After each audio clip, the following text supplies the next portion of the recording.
మన Indian railways బొగ్గుని open కంటైనర్స్లోనే ఎందుకు transport చేస్తుంది? నార్మల్గా అయితే గూడ్స్ని ఇలా క్లోజ్డ్ కంటైనర్స్లో ట్రాన్స్పోర్ట్ చేస్తారు.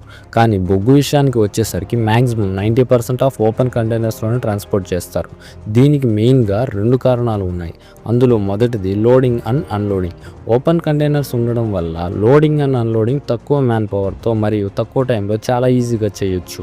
మెయిన్గా బొగ్గు కంటైనర్స్ నుండి బొగ్గుని అన్లోడ్ చేసేటప్పుడు ఒక పెద్ద హైడ్రాలిక్ ఎక్విప్మెంట్తో టోటల్ కంటైనర్ని తిప్పి అన్లోడ్ చేస్తారు.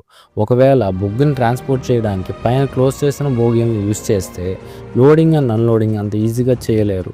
మరియు దానికి ఎక్కువ మ్యాన్ పవర్, ఎక్కువ టైం పడుతుంది, ఎక్కువ ఖర్చు కూడా అవుతుంది. అందుకే బొగ్గుని ట్రాన్స్పోర్ట్ చేయడానికి ఎక్కువ ఓపెన్ కంటైనర్స్ని వాడతారు.